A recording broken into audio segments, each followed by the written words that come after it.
Hello भाइयों, आज start करते हैं एसीसी रिटन एग्जामिनेशन का सीरियल 125 एकेडमिक कंटेंट टेस्ट का मैथ पार्ट का सॉल्यूशन। बड़ा ही इंटरेस्टिंग होने वाला है ये सेशन। चलिए स्टार्ट करते हैं। क्वेश्चन नंबर वन बोलता है एक पॉइंट है ग्राउंड पे, वहाँ से एक टावर जो कि एक 20 मीटर ऊंची बिल्डिंग पर लगा हुआ है। ये एक बिल्डिंग है जिसको मैं ए बी मान लेता हूँ। इसके ऊपर एक टावर लगा हुआ है। इस टावर का एंगल ऑफ एलिवेशन, बॉटम का जो एंगल ऑफ एलिवेशन है वो 45 डिग्री बनता है और टॉप का एंगल ऑफ एलिवेशन बन रहा है 60 डिग्री। ये 60 डिग्री है, ये उसने दिया हुआ है।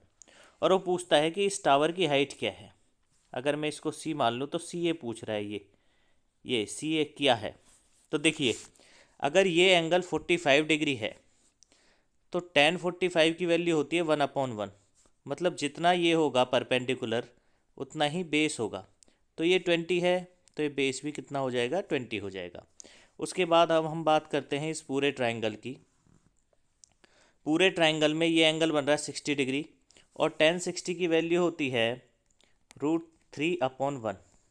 इट मीन्स जो परपेंडिकुलर होता है वो √3 होगा, बेस 1 होगा। लेकिन बेस 1 नहीं, बेस 20 है तो ये हाइट भी इसकी 20√3 हो जाएगी। ये पूरी 20√3 है और ये यहाँ से यहाँ तक ए बी की बात करूँ तो ये 20 है। तो सी ए कितनी आ जाएगी, सी ए इज इक्वल्स टू, इस पूरी हाइट में से इस बिल्डिंग की हाइट को घटा दूँ तो टावर की हाइट आ जाएगी। यहाँ पे हम माइनस कर देते हैं 20/√3 माइनस 20। तो देखिए यहाँ से 20 कॉमन आ गया और √3 को मैं लिख सकता हूँ 1.732 -1। अब 20 इंटू 1.732 से 1 माइनस करेंगे तो 0.732। और जब 20 की मल्टीप्लाई करोगे 2 2 ज़ा 4, 2 3 ज़ा 6 और 2 4 ज़ा 14। पॉइंट यहाँ पे आ जाएगा 2 के बाद, एक जीरो ने हटा दिया, एक वहाँ। इतना मीटर दिया हुआ है ऑप्शन ए में, तो ऑप्शन ए करेक्ट हो जाएगा। देखिए सी ए ही है टावर की हाइट, ये पूरी टावर की हाइट नहीं है क्योंकि इसमें 20 मीटर तो बिल्डिंग की हाइट है, उसको हमें माइनस करना पड़ेगा जो हमने यहाँ पे किया है। चलिए नेक्स्ट क्वेश्चन पे चलते हैं। क्वेश्चन 2 ये बोलता है एक स्फेयर है, उसकी रेडियस को 100% इंक्रीज किया गया है तो वॉल्यूम कितना परसेंट इंक्रीज होगा। हम मान लेते हैं एक सर्कल की रेडियस आर है और 100% इंक्रीज किया है, मतलब अभी 2r हो गई है। ठीक है, ये पहले थी ये अब है। तो वॉल्यूम निकाल लेते हैं। पहले वॉल्यूम कितना था, 4/3 πr³। अभी कितना हो जाएगा, 4/3 πr³। ठीक है, तो अगर मैं रेशियो की बात करता हूँ, क्योंकि परसेंटेज तो सेम रहेगी, 4/3 पाई से 4/3 पाई कट जाएगा, r³ रेशियो आ जाएगा 8r³। तो देखिए पहले जो वॉल्यूम था वो r³ था और अभी 8r³ हो गया है। इट मीन्स कितना बड़ा, 7r³। तो परसेंटेज कितनी इंक्रीज़ हुई, अगर मैं परसेंटेज इंक्रीज़ की बात करूं तो 7r³ कितने से इंक्रीज़ हुआ, r³ से, और मल्टीप्लाई बाई 100। तो r³ से r³ कैंसिल आउट हो गया, 7 × 100 700% इंक्रीज़ हुई। पहले r³ थी, अभी 8r³ हो गई, पड़ी कितनी, 7r³। तो क्लियरली मुझे यहाँ से भी दिख रहा है 700% है, ऑप्शन सी हो जाएगा करेक्ट। ठीक है भाई, इसका एक दूसरा मेथड भी है, x + y + xy/100। लेकिन उससे आप दो दो करके लेना पड़ेगा। लेकिन यहाँ पे r क्या है, 3 बार बढ़ रही है, तो एक बार आपको 100 करना पड़ेगा, उसके बाद जो रिजल्टेंट आएगा उसमें 100 और करना पड़ेगा, 2 बार ये फॉर्मूला लगाना पड़ेगा, तो आपका आंसर आ जाएगा। चलते हैं नेक्स्ट क्वेश्चन पे। Ratio of lateral surface area of 2 cylinders with equal height. देखिए 2 सिलेंडर हैं, लेटरल सरफेस एरिया का फॉर्मूला आपको पता ही है, 2πRh रेशियो 2πRh। रेडियस की इसने कोई बात नहीं की, तो हमने दोनों की रेडियस अलग अलग मान ली, और हाइट इक्वल है तो हाइट सेम हमने मान ली। यहाँ पे आप रेशियो की बात करेंगे, 2π से 2π कैंसिल आउट हो जाएगा, हाइट से हाइट। रेशियो क्या आ जाएगा, जो रेडियस का रेशियो होगा वही वॉल्यूम का रेशियो आ जाएगा। तो ऑप्शन सी करेक्ट है। क्लियर। चलते हैं क्वेश्चन 4 पे। देखिए क्वेश्चन 4 की लैंग्वेज बोलती है कि एक स्लैब है आइस की जो 8 इंचेस लंबी है, 11 इंचेस उसकी ब्रेथ है और 2 इंचेस उसकी थिक है वो। इट मीन्स वो किसके फॉर्म में है? वो है एक क्यूबॉइड की फॉर्म में, क्यूबॉइड फॉर्म में है और उसको सॉलिडिफाइड किया गया है in the form of A rod. 8 inches diameter की एक रॉड है जिसमें उसको रिसॉलिडिफाई किया गया है। अब देखिए रॉड किसकी फॉर्म में होगी? वो होगी सिलेंडर की फॉर्म में।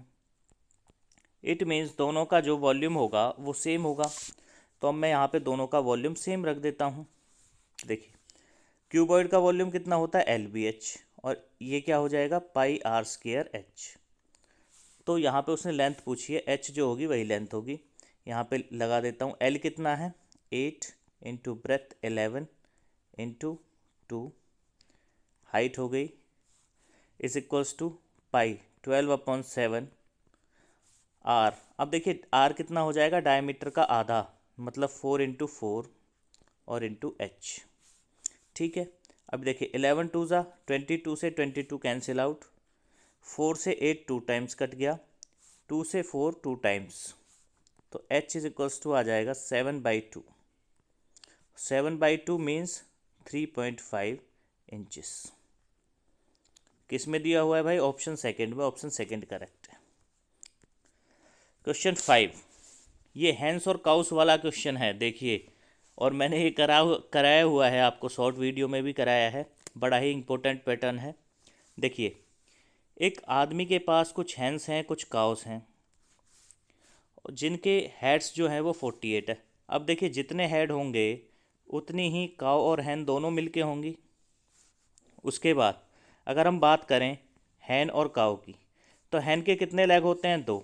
काउ के 4 होते हैं, तो हम इसको लिख सकते हैं 2 + 2। ठीक है। वो बोल रहा है कि उनको टोटल 140 लेग हैं।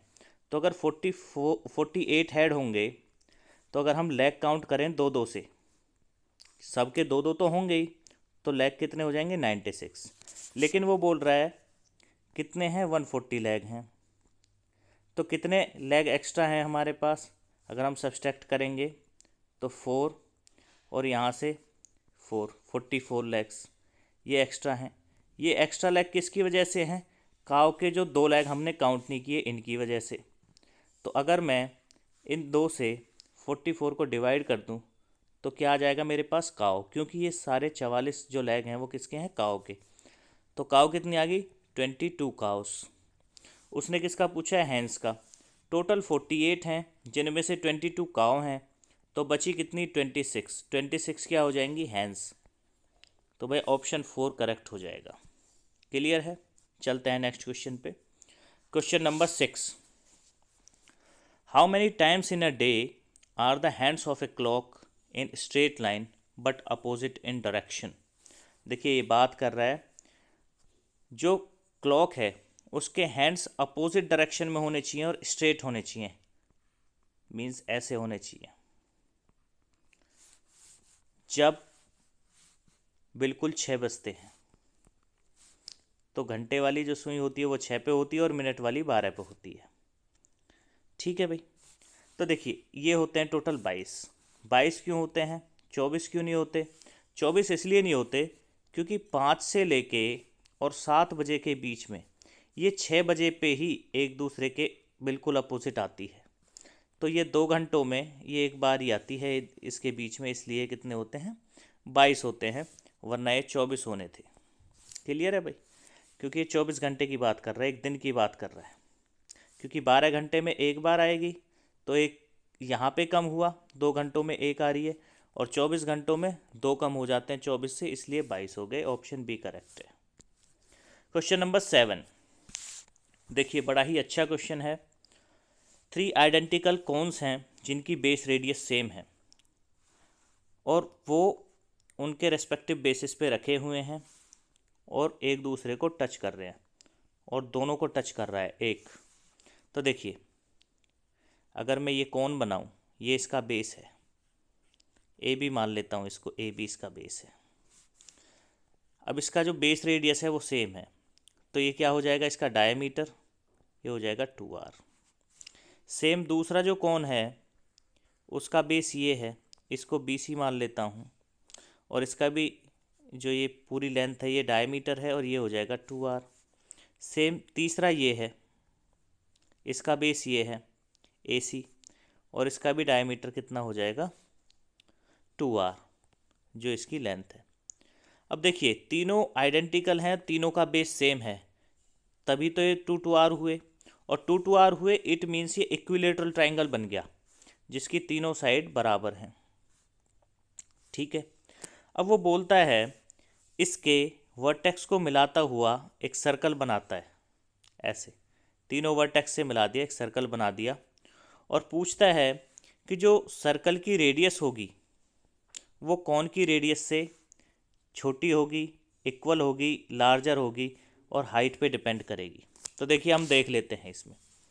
देखिए जो एक कोन है इसकी रेडियस कितनी है, रेडियस ऑफ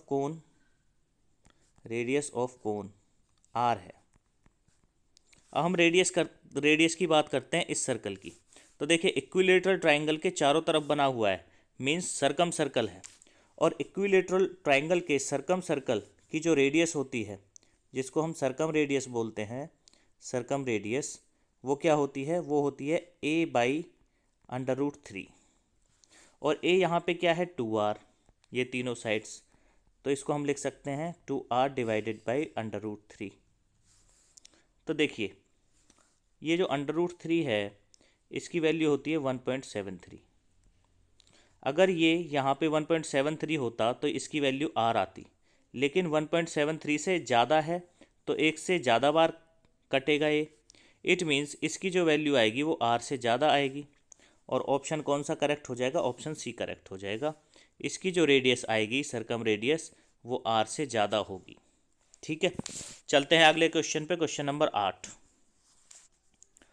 डायमीटर दिया हुआ है एक स्फेयर का 6 सेंटीमीटर, और उसको मेल्ट किया गया है एक वायर में जिसका डायमीटर है 2 mm। तो उस वायर की हमें लेंथ बतानी है। तो देखिए दोनों का वॉल्यूम इक्वल हो जाएगा, और हम लिख सकते हैं 4/3 पाई r³। अब ये डायमीटर है तो r कितना हो जाएगा 3 × 3, ये सेंटीमीटर में ध्यान रखना, इज इक्वल्स टू, अभी ये बनाया है एक वायर में, और वायर किसके फॉर्म में होती है, सिलेंडर की फॉर्म में, तो इसको हम लिख सकते हैं पाई r²। अब r दे रखा है mm में, तो देखिए 1 सेंटीमीटर में 10 mm होते हैं, तो इसको मैं लिख सकता हूँ 0.1 × 0.1 सेंटीमीटर, और इनटू हाइट। 0.1 क्यों लिखा, क्योंकि ये डायमीटर दे रखा है, जो रेडियस हो जाएगी इसकी वो हो जाएगी 1 mm, और 1 mm को लिख सकता हूँ 0.1 सेंटीमीटर। क्लियर है, 3 से 3 कैंसिल आउट हो गया, पाई से पाई कर देंगे, यहाँ पे 4 × 12, 12 × 36, और डिवाइड में ये आ जाएगा, means 0.1 × 0.1 is equals to h।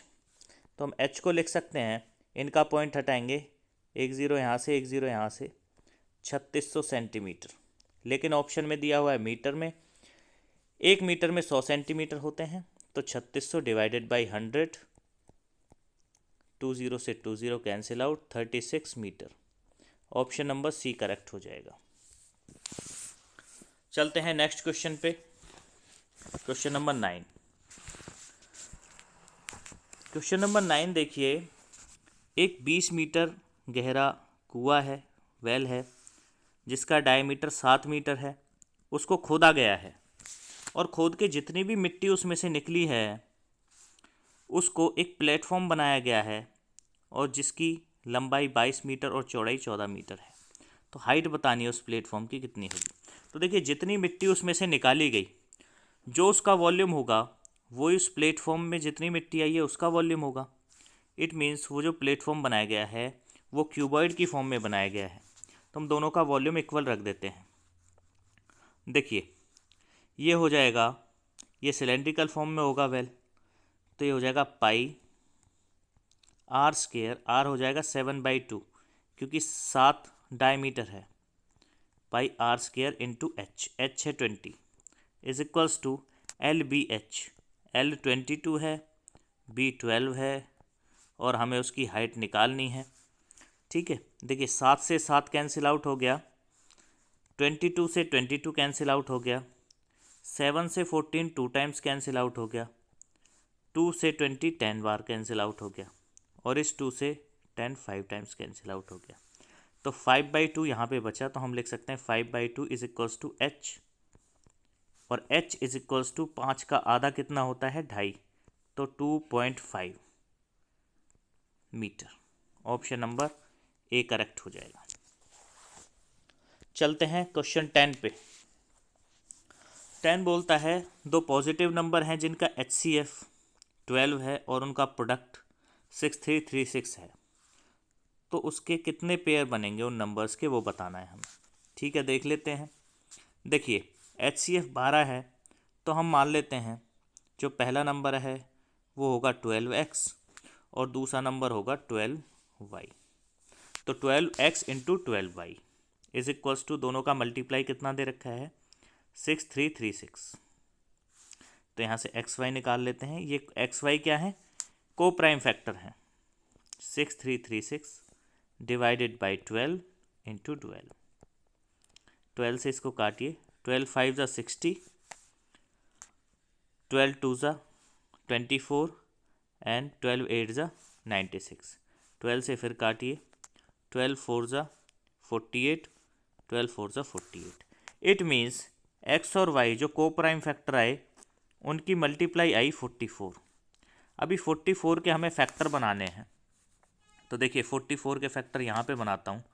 या तो 1 44 हो सकता है, या 2 और 22 हो सकता है, या 4 और 11 हो सकता है। ये तीन ही फैक्टर इसके बन सकते हैं। तो देखिए ये जो सेकंड फैक्टर है ये तो को प्राइम फैक्टर नहीं है, इट्स नॉट ए को प्राइम फैक्टर, तो ये तो हो नहीं सकता। को प्राइम फैक्टर कौन कौन से, 1 और 44 हो सकता है एक्स और वाई की वैल्यू, और 4 या 11 हो सकती है। तो कितने पेयर बनेंगे इसके, 2 पेयर बन रहे हैं, 111 या 144 और 411। तो ऑप्शन ए करेक्ट हो जाएगा। चलते हैं अगले क्वेश्चन पे। क्वेश्चन 11 देखिए, 3 सेट्स हैं मैथमेटिक्स, साइंस और बायोलॉजी बुक्स के, 3 सेट हैं और उनको स्टैक्स में रखा गया है। ठीक है, और ऐसे रखा गया है कि उनकी जो हाइट है हर स्टैक की वो बराबर हो, तीनों सब्जेक्ट्स की जो स्टैक्स की हाइट है वो तीनों की बराबर होनी चाहिए। नंबर ऑफ मैथमेटिक्स जो बुक हैं उनका है 240, 240 है।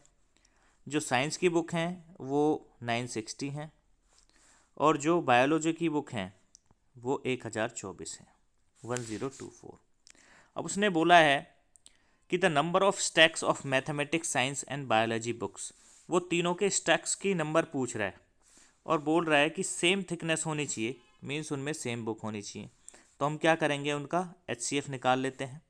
देखिए तीनों 4 से जा रहे हैं, 4 से डिवाइड कर देते हैं, 4 6 जा 4 0, उसके बाद 4 2 ज़ा 4 4 ज़ा 0, फिर 4 2 ज़ा 4 5 ज़ा 4 6 जा, उसके बाद देखिए फिर 4 से चले जाएंगे, 4 से 15 बार, 4 से 60 बार, और 4 से 4 6 ज़ा 24, 4 4 ज़ा 64।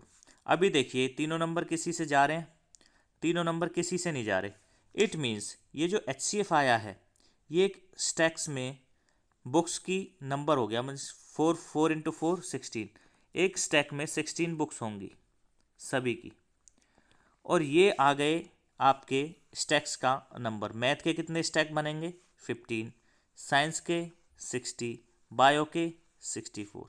तो 15 60 64 ऑप्शन ए में दिया हुआ है, ऑप्शन ए करेक्ट है। अगर वो क्वेश्चन में पूछ ले कि एक स्टैक में how many books are there in one stack, तो you can tell him that there are 16 books, 4 into 4। जो भी HCF होगा वही बुक्स का नंबर होगा। क्लियर है। चलते हैं नेक्स्ट क्वेश्चन पे। Question 12, the least number which is a perfect square is divisible by 16, 20 and 24। तो 16, 20 और 24 से कैसा नंबर बताना है जो डिवाइड भी हो और परफेक्ट स्क्वायर भी हो। देखिए कर लेते हैं। 2 से जब डिवाइड करोगे 2 8 ज़ा, 2 10 ज़ा, 2 12 ज़ा। फिर 2 से करोगे 2 4 ज़ा, 2 5 ज़ा, 2 6 ज़ा। फिर 2 से करोगे 2 2 ज़ा, 2 5 ज़ा, 2 3 ज़ा। फिर 2 से 2 1 ज़ा, 5 ज़ा, 3 ज़ा। अब देखिए अगर हम इनका एलसीएम निकालें, एलसीएम की बात करें तो आ जाएगा 2 into 2 into 2 into 2 into 5 into 3।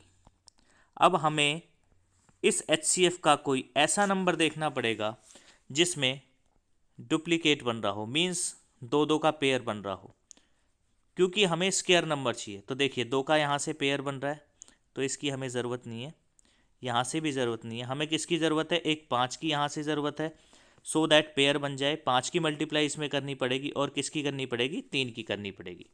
तो देखिए अब इनकी मल्टीप्लाई कर दीजिए। 2 2 ज़ा 4, 2 दूनी 4, 4 दूनी 8, 8 दूनी 16, 16 पंजे 80, 80 तिया 240, 240, 240 पंजे 1200 और 1200 तिया 3600। तो नंबर कौन सा है जो परफेक्ट स्क्वायर भी है और इन सब से डिवाइड भी होगा? वो है 3600। ऑप्शन डी करेक्ट है जाएगा इसका। ठीक है भाई, क्लियर है। चलते हैं अगले क्वेश्चन पे। क्वेश्चन 13 ये बोल रहा है कि प्राइम नंबर हैं 3 और नॉन ज़ीरो प्राइम नंबर्स हैं, उनका सम 100 दिया हुआ है। उनमें से एक 36 से ज़्यादा है, तो लार्जेस्ट नंबर के बारे में वो पूछ रहा है। देखिए प्राइम नंबर जो स्टार्ट होते हैं वो 2 से स्टार्ट होते हैं, तो एक तो हम मान लेंगे 2। दूसरा हो जाएगा x, हमें नहीं पता वो x क्या है, एक प्राइम नंबर है, वो कुछ भी हो सकता है। और तीसरा हो जाएगा x + 36, क्योंकि उसने बोला है तीसरा जो प्राइम नंबर है वो 36 से ज़्यादा है। तो तीनों हमने मान लिए, इनका सम उसने 100 दे रखा है, तो इज इक्वल्स टू 100 कर देंगे। अब देखिए 2 + 36 38 हो जाएगा, और x + x 2x, 2x is equals to 100 - 36। तो x की वैल्यू यहाँ से कितनी आ जाएगी? 2x कितना हो जाएगा? 2x इज इक्वल्स टू 38 हो जाएगा यहाँ पे। 2x इज इक्वल्स टू ये हो जाएगा 62। तो x की वैल्यू यहाँ पे कितनी आ जाएगी? 62 डिवाइडेड बाई 2 मीन्स 31। x 31 है। लार्जेस्ट नंबर पूछा है, लार्जेस्ट नंबर हमने कितना माना था? x + 36। तो x + 36 कितना हो जाएगा लार्जेस्ट नंबर? x की वैल्यू 31 + 36 इज इक्वल्स टू 67 हो जाएगा, और 67 दिया हुआ ऑप्शन सी में, ऑप्शन सी सही हो जाएगा। ठीक है भाई, चलते हैं नेक्स्ट क्वेश्चन पे।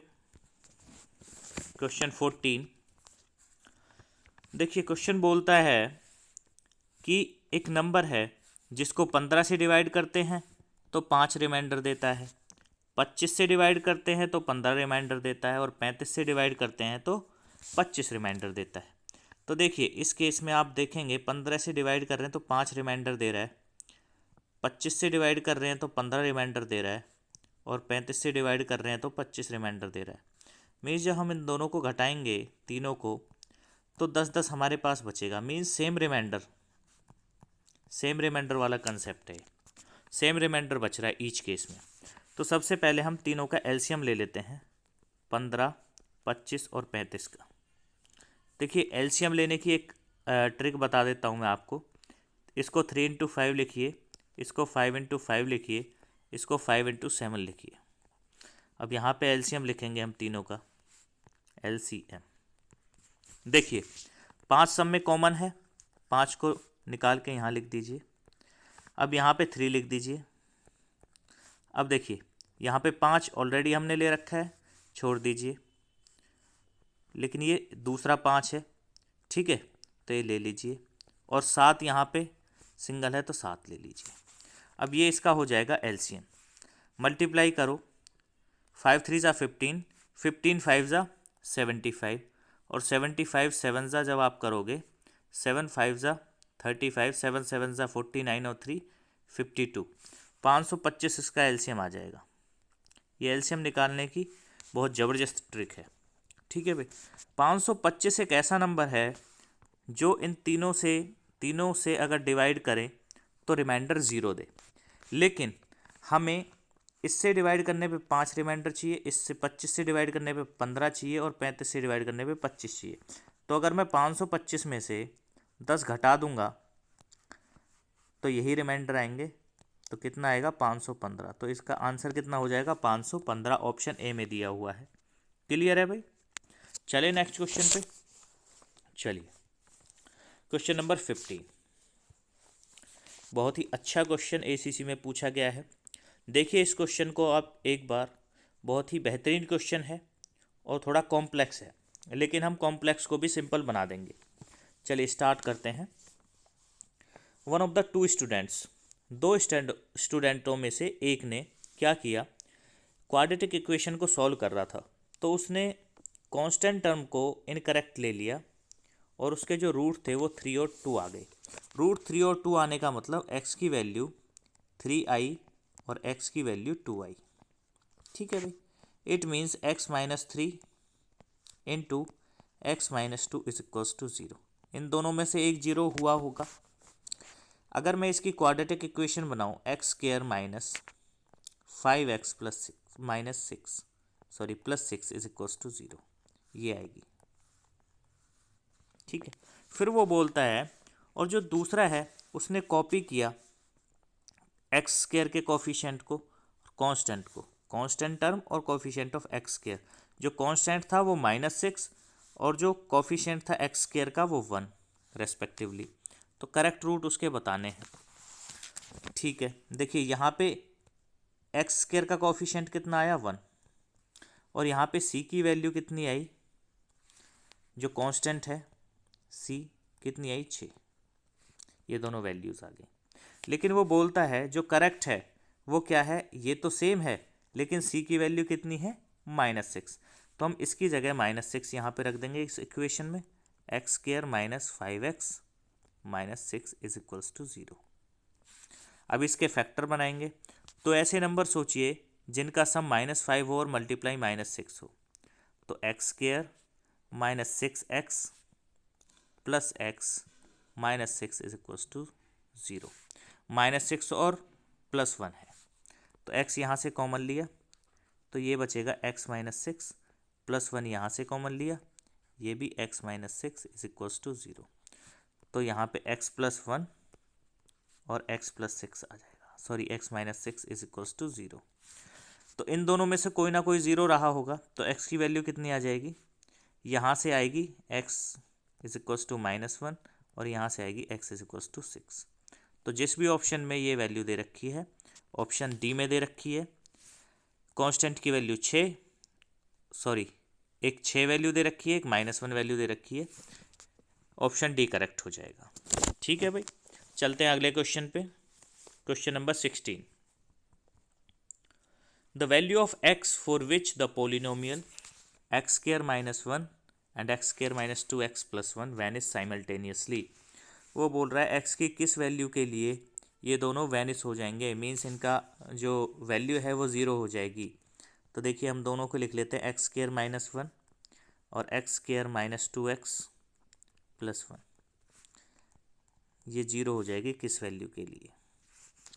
देखिए इसको मैं लिख सकता हूँ एक्स स्क्वायर -1 स्क्वायर, और it means x -1 into x plus 1 is equals to 0।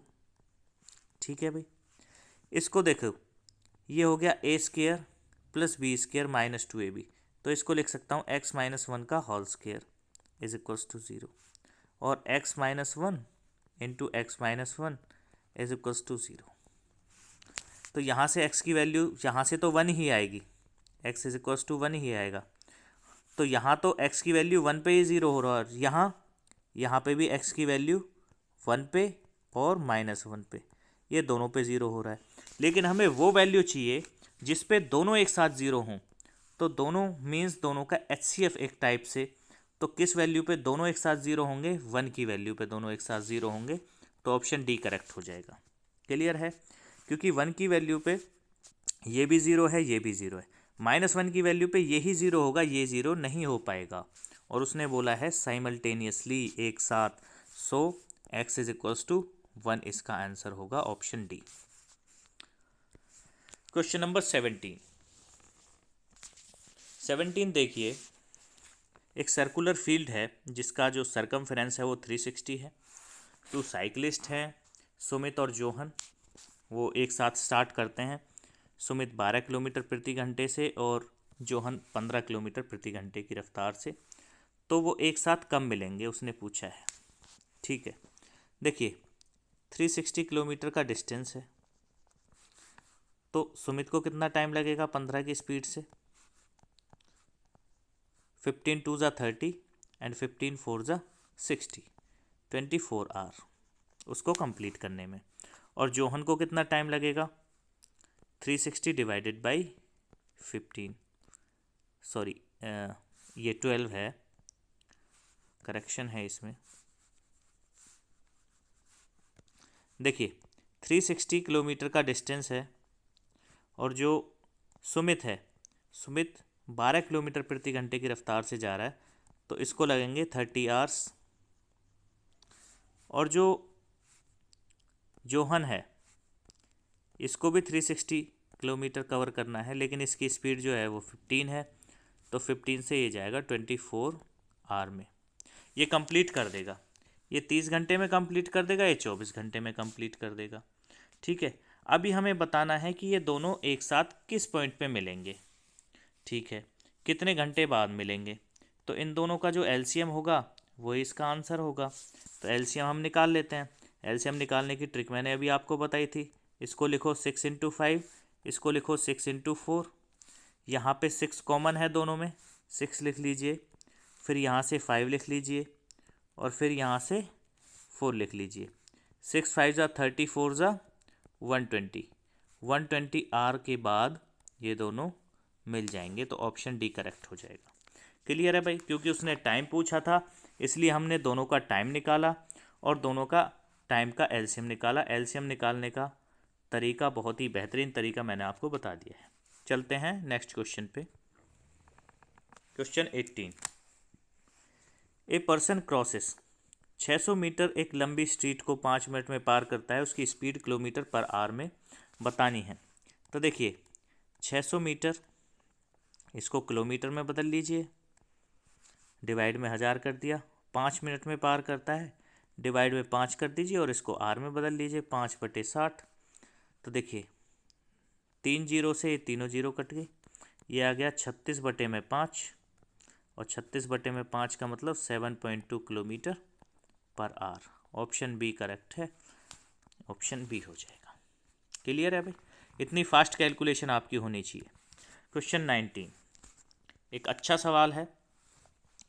एक एयरप्लेन है, वो कवर करता है एक सर्टेन डिस्टेंस को 240 किलोमीटर पर आवर की स्पीड से 5 घंटे में कवर करता है। तो टोटल डिस्टेंस की अगर हम बात करें, डिस्टेंस कितना हो जाएगा? 240 इंटू 5, 1200 किलोमीटर। ये मैं आपको करके नहीं बता रहा हूँ, आपको खुद ही करना है। 5 गुना 240, 1200 किलोमीटर का डिस्टेंस है। To cover the same distance, अब उसको टाइम लगाना है 1/2/3 आवर। इतनी देर में उसको किस स्पीड से जाना होगा वो पूछ रहा है। तो 3 1 ज़ा 3 टू 5, 5/3 आवर में इतने टाइम में जाना है। कितना डिस्टेंस ट्रेवल करना है? 1200 मीटर। तो हम स्पीड निकाल लेंगे, distance divided by time. Distance कितना है? 1200। टाइम कितना है? 5/3, 3 ऊपर चला जाएगा। ठीक है, तो 5 से जब इसको काटोगे, 5 2 ज़ा 10, 5 4 ज़ा 20, 0 and 24 3 72, 720 kilometre per hour. Option number D correct हो जाएगा भाई। ठीक है, चलते हैं नेक्स्ट क्वेश्चन पे। Question 20, a person walks at 14 kilometre per hour instead of 10 kilometre per hour. पहले वो 10 किलोमीटर प्रति घंटे से जाता था, अभी 14 से जा रहा है, तो he would have walk 20 kilometre more. अब उसने क्योंकि 4 किलोमीटर अपनी स्पीड बढ़ा दी, उतने ही टाइम में वो कितने किलोमीटर ज़्यादा दूर जा रहा है, 20 किलोमीटर। तो उसका एक्चुअल डिस्टेंस बताना है कि वो एक्चुअल डिस्टेंस कितना ट्रेवल करता था, कितना मतलब चलता था वो इससे। तो देखिए हम उसकी स्पीड का रेशियो ले लेते हैं। पहले उसकी स्पीड थी 10 की और अभी है 14 की। ठीक है, तो देखिए अगर हम इसको काट दें तो ये आ जाएगा 5:7। ठीक है, इट मीन्स पहले स्पीड 7 थी और अभी 5 है। ये एक्चुअल है और ये न्यू है। ठीक है, तो स्पीड आ गई है। अभी अगर हम डिस्टेंस की बात करें तो डिस्टेंस भी स्पीड के डायरेक्टली प्रोपोर्शनल होता है। Speed is directly proportional to distance when time is constant. Time की तो बात ही नहीं है, तो टाइम कांस्टेंट है। तो डिस्टेंस भी कितना हो जाएगा, 5:7। अभी ये कितना एक्स्ट्रा जा रहा है, 2 किलोमीटर। लेकिन क्वेश्चन में बोला है कितने किलोमीटर, 20 किलोमीटर। तो ये कितना गुना हो जाएगा, 10 गुना। तो ये जो पहले डिस्टेंस ट्रेवल करता था ये भी 10 गुना करता होगा। मीन्स पहले कितना करता था actual distance, 50 kilometre. Option A में दे रखा, ऑप्शन ए करेक्ट हो जाएगा, 50 किलोमीटर। ठीक है, और अब कितना कर रहा है, ये भी 10 गुना हो जाएगा। तो 7 × 10 70 किलोमीटर। तभी तो 20 किलोमीटर ज़्यादा एक्स्ट्रा कवर कर रहा है। ठीक है, ये शॉर्ट ट्रिक है भाई, बहुत ही ज़बरदस्त ट्रिक है। चलते हैं नेक्स्ट क्वेश्चन पे। Question number 21। देखिए ये भी बहुत ही अच्छा क्वेश्चन है और इसको भी हम रेशियो से उड़ा देंगे भाई। ठीक है, ध्यान देना। स्टॉपेज के साथ, without stoppage, excluding stoppage, the speed of a bus is 54 kilometre per hour. ठीक है, और including stoppage it is 45 kilometre per hour. मतलब स्टॉपेज के बिना वो 54 किलोमीटर प्रति घंटे से जाती है और स्टॉपेज के साथ वो 45 किलोमीटर प्रति घंटे से जाती है। For how many minutes does the bus stop per hour. 1 घंटे में बस कितने टाइम के लिए रुकती है।